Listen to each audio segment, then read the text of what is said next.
This is a video from some pretty killer sheephead fishing in June on Jennette's Pier, Outer Banks, North Carolina. We caught a bunch of fish in this video. Usually when I am catching sheephead on the pier, there are not many other people that are able to catch them, and people always have a lot of questions. So I'm making a bit of a how-to video trying to explain it. It is a pretty challenging fishery. These are not easy fish to catch. It's not easy to catch them from the pier. They're smart, they pull hard. You're fishing right around structure. We caught, I want to say 30 or 40 fish this day. We didn't start fishing until 2 o'clock in the afternoon. There were just a lot of fish on the pier. I hope you enjoy. Hope you learned something too. I did my best with the wind noise in this video. That's part of fishing in the Outer Banks. It is just windy, and this was a calm day.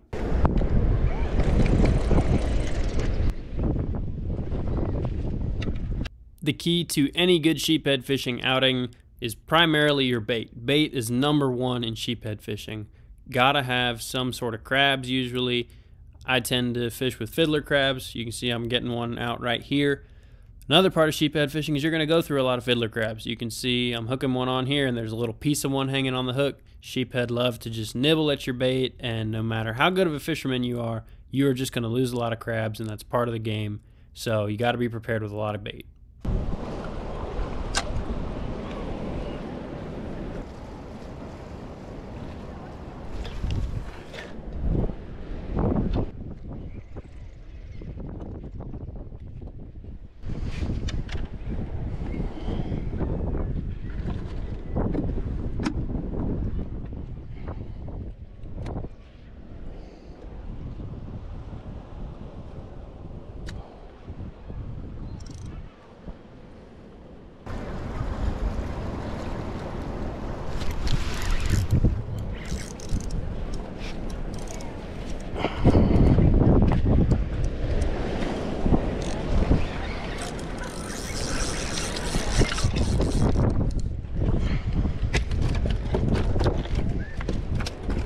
So there's my first sheephead on the day, probably about a 14-inch fish. We kept most of the fish in this video. 14 inches is borderline on what I would normally keep, but we didn't know how the fishing was going to be on this trip. Fish were being kind of stubborn at first, and so we were keeping some of those smaller ones that we were catching.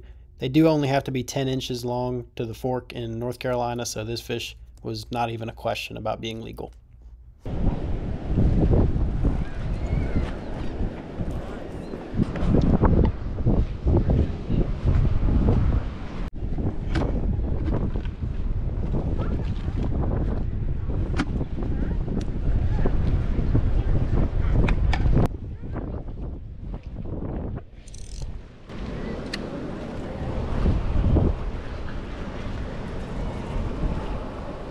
You'll see right there, I just pitched that crab up underneath the pier. There's one column that you can see us fishing that's directly down in front of me right here, but then there's also another set of pilings that is tucked a little bit up underneath the pier that is out of view. You can see my line is headed in that direction. That is the piling that I'm fishing in this clip. We catch them primarily off of the one that you can see and then the one that's tucked up underneath the pier. The rest of them are not really accessible for how we fish.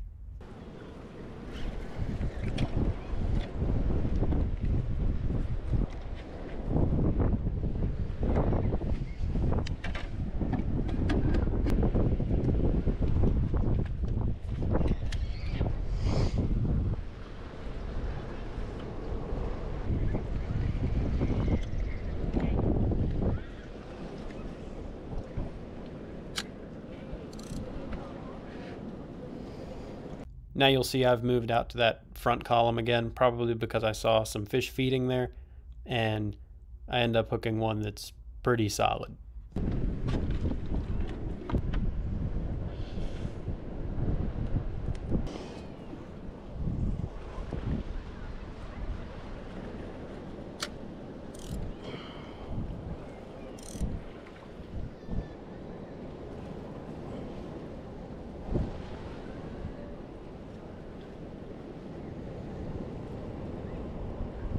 That fish isn't taking my bait, nor do I think it's the fish that I end up hooking, but usually we're fishing around feeding fish like that.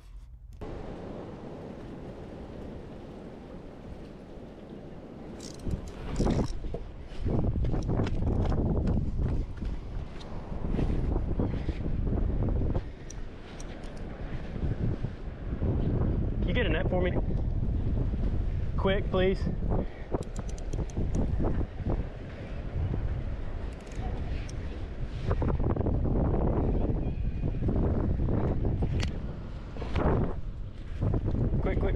good. He's freaking big. Help him pull. The rope's gonna get caught. Help him.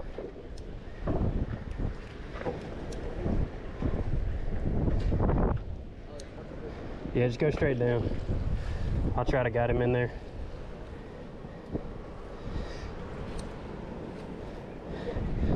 You're good, you're good. Pick it up out of the water. Hold on, hold on, hold on, hold on, hold on. I gotta go around you.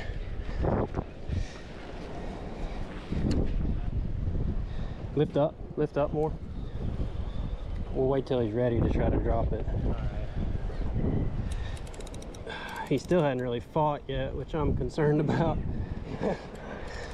Watch out, watch out, watch out, watch out, watch out. No, no, no, no, no, no, no.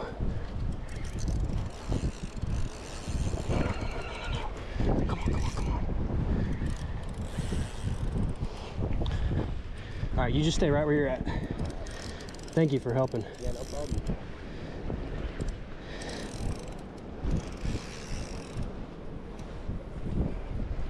So they're just munching on the crabs pretty much, nothing else.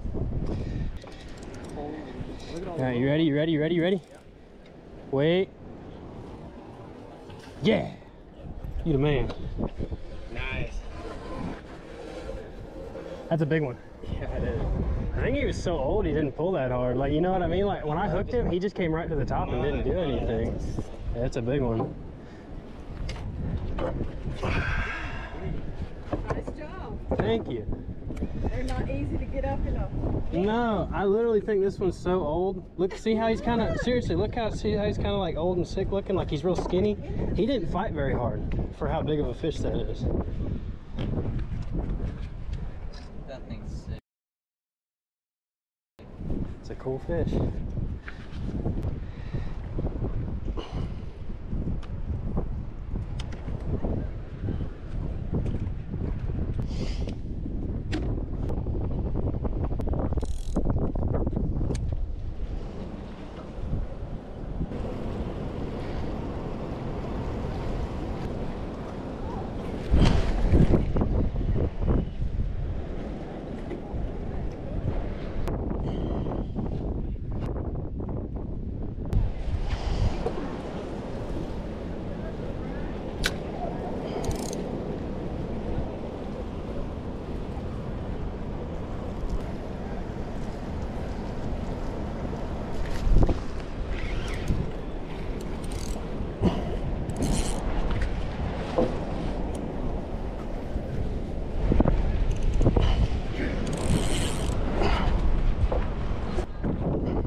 If you want to grab a net, you can. Otherwise, I'm going to do it myself. But I'm not trying to keep you from fishing. It's not like the other one. Thank you. He's big enough that I don't want to try to sling him.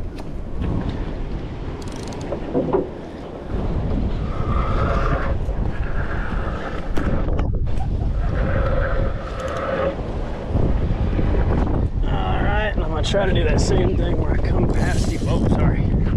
He had other plans. Try to reel him right into it.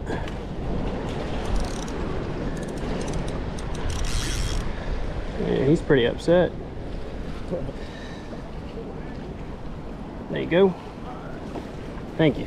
Here, I can get it if you want. All right. Thank you, man.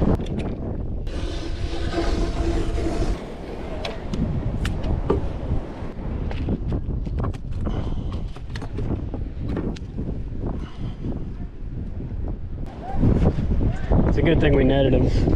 Look at the hook. Oh gosh. It came out real fast. Oh yeah. I can't believe it held as long as it did.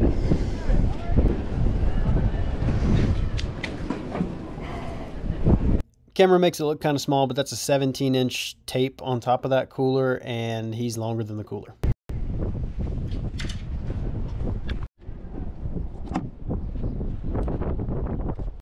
Unfortunately, I don't have any good clips to illustrate the rig that we're fishing, but most of the time we are fishing with 15-pound fluorocarbon leader. These fish are pretty smart because they're around the pier, so they're seeing a lot of baits, and for whatever reason, when they're in that clean water on the pier, they just are pretty finicky. So right here you can see this Carolina rig. You can see my weight out there. I've got probably a 3-foot leader, which is about in the middle for what we use. We'll use anywhere from maybe a 1.5-foot leader all the way up to a 5 or even 6-foot long leader. That just depends on the current and the wind. You have to get that crab up against the piling, and all you're doing with that weight is using that to hold it at the right depth. The weight is really, you want it to be as far away from the column as possible. Also, I'm fishing with a 1/0 hook in this video, I believe. Usually we're fishing anywhere from a size 2 up to maybe a 2/0 hook. Just depends on what you think you can get away with. Obviously, the bigger hook is going to give you a better chance at landing a better sized fish, but you will hook less of the smaller sized fish, and some days you're not getting many big bites and you just want to catch what is biting. I understand that jig heads are kind of popular in the sheephead world right now. I've used them, not a big fan. Anybody who is upset with my Carolina rig technique, I challenge you to go to Jennette's Pier and catch them on your jig heads, because I promise you it will not go well.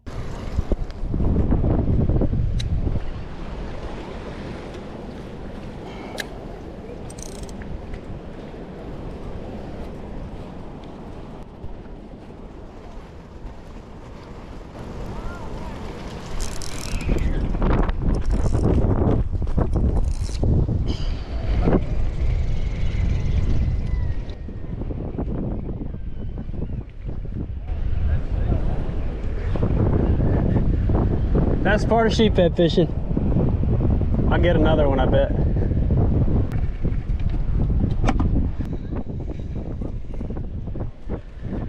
You'll notice I didn't take the larger claw off the fiddler crab in this clip. Normally I do, because it does make a pretty big difference when the fish are being finicky with getting bit, but they were biting really well, so I was leaving it on there. I sped this up so you don't have to sit through it, but it shows a great example here. This is a 1-minute 39-second clip sped up, and you're going to see what happens at the end, and then you're going to see what comes after it.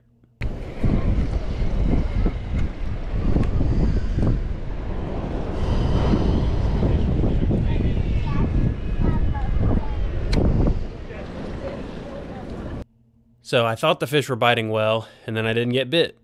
I fixed what I was talking about a minute ago, and we're back in the water, and this next clip takes 33 seconds. I'm going to speed it up here for just a minute.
Yeah, he's a nice one. Oh, wow. That's a sheephead, huh? Thank you. It's not a giant one, but it's a nice one. Thank you, Sammy. Wow, he's just laying there. There he goes. Get him to the top and pull him to the top.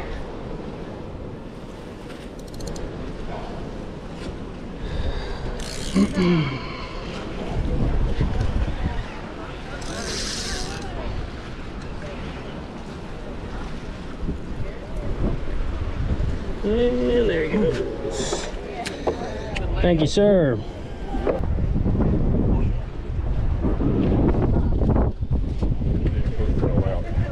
Did it? Damn. I'll make you 3 or 4 pounds. Thank you.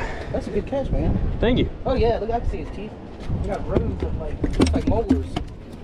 Oh, See it? Oh, wow. Yeah. Little human teeth.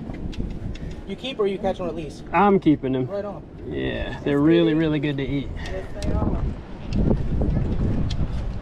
Oh, you got a flounder. You wouldn't have to have a pair of pliers. I do. Here, just come with me. Or she might have some, I guess. Sounds like. Cool. Chico doll. And they're all munching on the pile. Yeah. Oh, you're gonna get bit. Just hold it. Don't lift up. Sorry. Well, one had it in its Yeah. mouth. No, let them eat it for. Just let them swallow it. Dude, I literally just been letting them chew. Wait till you feel them kind of start to go.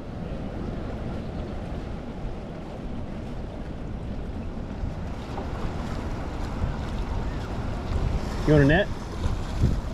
Oh. Barely got it. That's a nice one. The ones on the side of the piling, I don't know if it's the way your bait presents itself, but I have not been. I think a lot of the times those are the ones we're catching. Like they see it stick out the side. Ah. They'll eat it.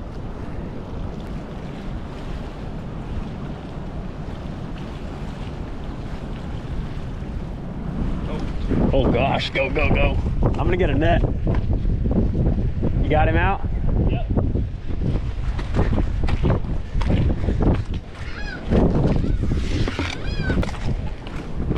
Is it a nice one? Yeah. I don't know if I can flip this one. Nah. I was trying to shake him off and save him for the tournament. Yeah, true. I was sitting there going, oh, I could have. What? Ah, that would have been a tough one to flip. He would have come off. Maybe he wouldn't have, but I think he would have come off. Okay. Come on.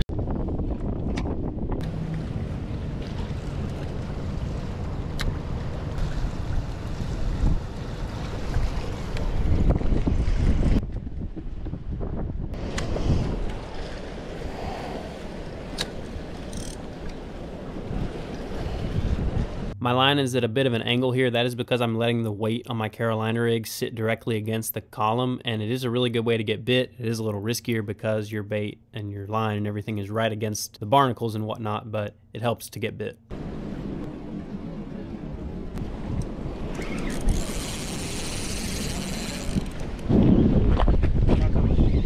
I don't think he's hooked in the mouth. Oh, he got me. He got me around the piling.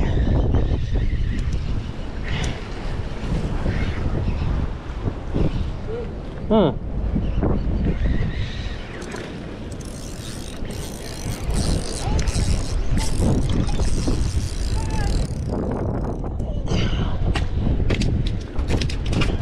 He was hooked outside. Dude, he was hooked in like the chest. I could tell it wasn't a big one. That's why I wasn't like freaking out really.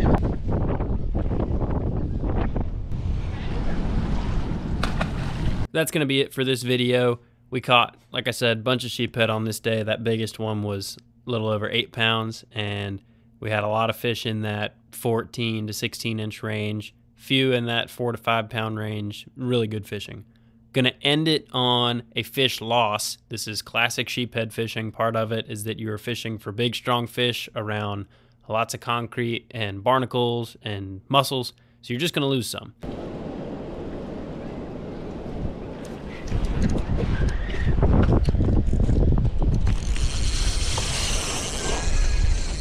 Crap. Oh, that was a real one.